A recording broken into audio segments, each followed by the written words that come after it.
Hi everyone, my name is Professor Benjamin and I will be your instructor for this condensed online Geography 103 course. Geography 103 is also titled Human Geography, and the whole idea of human geography is to study the relationships among people, culture, and space. So we will cover topics such as language, migration, population. We'll talk about religions, we'll talk about folk and popular culture, we'll talk about industry, services, we'll talk about globalization and development. So a lot of current topics that we will be talking about this semester we will be talking about a lot of, or discussing and analyzing a lot of current issues that are going on in the world today. So just this video is really for informational purposes. So it's to give you an idea and an overview of the course, the expectations for the course, and to just give you a little background information and show you kind of just how the course is laid out. And this is to give you some sort of idea of what you're getting yourself into. This is, of course, a condensed course, so we will be covering 2 sessions per week. We don't cut content just because it's a condensed course. We just cover the content in a shorter period of time. This course also meets a lot of requirements, so general education requirements. So it actually is more intense than some of the other courses that you may take that only may check one box. So this course meets the American Global Diversity, it's writing intensive, it's interpretive studies, it's also global diversity for a liberal arts major, and it's a social science elective. Because it meets all of these boxes, it's a little bit more intense than, like I said, than some of the other courses you'll take. So you actually are writing a significant amount in this course, and we have to meet certain standards for it to meet those general education requirements. So I'm not giving you this extra work because I like extra work. I'm giving you this extra work because the course requires to meet these requirements in order for you to receive credit for them.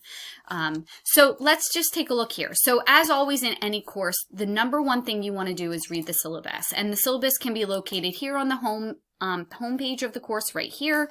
It also is found here. And so the first thing you should do in this class is read over the syllabus.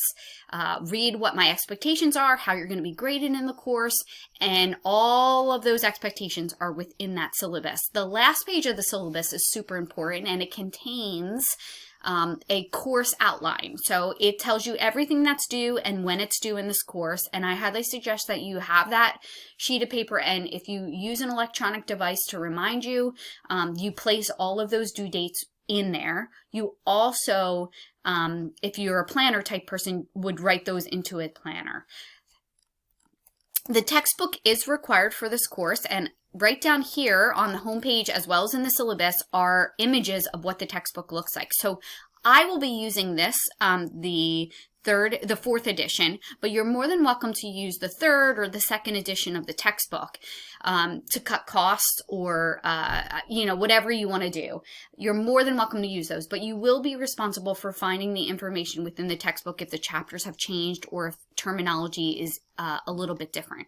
So the textbook is required, and the textbook is required for the weekly quizzes that you will have, as well as some of the assignments that you have in this class. You can get away without it, but it will be a struggle, and you will be missing out on a lot of content within the course. As you can see right here, it says do not use the calendar tool for this course, because a lot of people in online courses just look over here as what's coming up, and they don't log in more than once a week. They just look at the due dates and then log in when they think that due date is. In this class, using that over here, you will miss due dates. And I know that sounds crazy, but you will. And especially for our forum posts that we have due. And I'm going to go over that in a second. The modules tool over here is something you definitely are going to use when you log in daily, because you're going to need to look at everything that you have due. Then you have the grades tab here. All of your grades are imported within 1 week, so I grade everything within 1 week of submittal, and you have all of your grades here so you can see how you're doing in the class throughout the entire semester. And then the announcements tab is something we definitely will use as well. Every week I send out a video roundup like this, or a typed roundup, and it's in your best interest, of course, to read those roundups or listen to those roundups so so that you have an idea of what's going on in the course, what I'm looking for in the week ahead, and kind of what went well and what maybe didn't go well in the week before. So the next tab that I'm going to show you right now is that modules tab, and the modules tab is set up.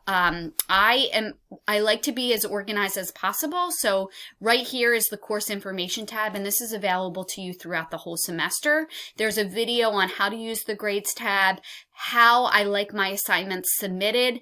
So make sure you read this. If you've never taken an online course before, it gives you little screenshots of how to submit an assignment. I do not accept SharePoint or Google Docs. Everything needs to be in .doc or PowerPoint for submittals or PDF.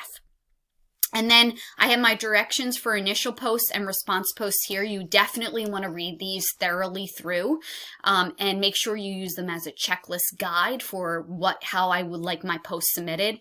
Just because you make a post doesn't mean that you receive credit for your post. You need to make sure that you're meeting the standards of the posts. Just a couple snippets before we move on. In this class, you are graded on forum posts, quizzes, and then assignments. So 25% of your grade are the forum posts you make throughout the semester, 25% of your grade are the weekly quizzes, and then 50% of your grade are the assignments that you submit. This is a no excuse course, so I do not accept late work. If you miss the deadline, you miss the deadline for any reason. Any reason at all you miss the deadline, you get a 0. You are given drop forum posts and quizzes. You are not given dropped assignments because they really do check a lot of the learning outcomes in this class, and I cannot give students credit for things or dropped grades for stuff that they're not submitting in the assignment section. So you want to make sure that you meet all 4 of the assignment deadlines. If you do not meet all 4 of the assignment deadlines, your grade is going to significantly suffer in this class. So here's my advice to you. If you're going to miss anything, don't miss the assignments. Miss a forum post instead of missing the assignment because it will truly impact your final average in this class. Okay, so back to the initial post and response post. Initial posts in this class are due by Tuesday, 11:59. Even though the due date says Thursday, they are due by Tuesday, 11:59 because it gives your fellow classmates time to make a response post to your fellow classmates. So the initial posts are always due by Tuesday. There are special instructions for initial posts. They need to be a required length. They need to have proper sourcing. They need to have paragraphs, spelling, grammar. All of that information can be found in the directions here.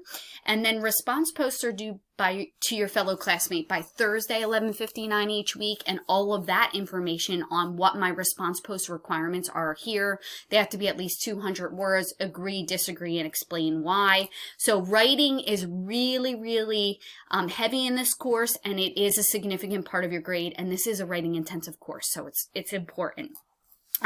Starfish, here's for citing references because we definitely source properly in this course, no web links. We include all of the sourcing information in here.